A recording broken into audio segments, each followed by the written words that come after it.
আদায় করার জন্য টাকাটা বেতনটা নেওয়ার জন্য প্রথম কথা আপনাদের অধিকার। শনি রবি কোন দপ্তর খোলা থাকে না, ভিআরপির কাজের দপ্তর কেন খোলা থাকবে? আপনাদের ছুটির প্রয়োজন মনে হয় না? যদি ছুটির প্রয়োজন মনে হয়, যদি প্রয়োজন মনে হয় সংসার জীবন আমার সবাইকে সময় দেওয়ার আছে, আপনি এখানে সরকারের এখানে 360 দিন কাজ করছেন, অথচ আপনার পকেটে টাকা নাই। আপনি টাকা কোথায় জোগাড় করছেন? হয়তো লেবারি করে মাঠে ইনকাম করছেন, বাড়ির বউ আছেন হয়তো, কিংবা অন্য কোনো কাজ করছেন, কিংবা হয়তো টিউশনি করছেন রাত জেগে। পরের বাচ্চাকে মনে কিছু করবেন না, পরের বাচ্চাকে অথচ আপনার পেটে চোঁচো করে ইঁদুর দৌড়াচ্ছে। তো আপনি কি জন্য সরকারের জায়গায় থাকবেন? আপনি গিয়ে কলকাতায় নিজের অধিকারকে ছিনিয়ে নিতে পারবেন?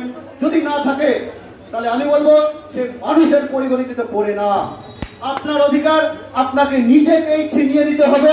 যেভাবে ইংরেজকে তাড়াতে পেরেছে, আমাদের মতো আপনাদের মতো নারী পুরুষ ছেলে মানুষ, ব্লাড ইয়ং ব্লাড জেনারেশন।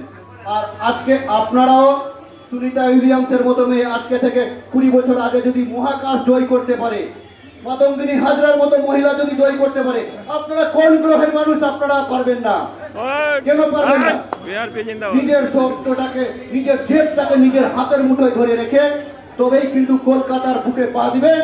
আর জয় আমরা চেষ্টা করবেন, আমি পারবো, কেউ পারবে না। কেন? সরকারের জায়গায় থেকে আমরাও সুপ্রিম কোর্টে গিয়েও কিচ্ছু করতে পারবেন না। বাস্তব কথা বলছি, অভিজ্ঞতা, নিজের অভিজ্ঞতা থেকে বলছি। সুপ্রিম কোর্টে লড়াই করে এই গভর্নমেন্টকে হারাতে পারেননি। যদি আপনার মুখে রক্ত থাকে, লড়াই করার মানসিকতা তেজ থাকে, তবেই অধিকারের মধ্যে পথে বসে আন্দোলন করে অধিকার আদায় করতে পারবেন। না হলে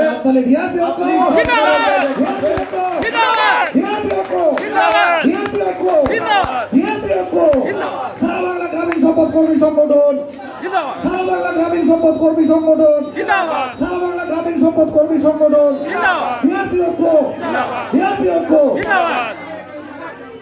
সবাই মনে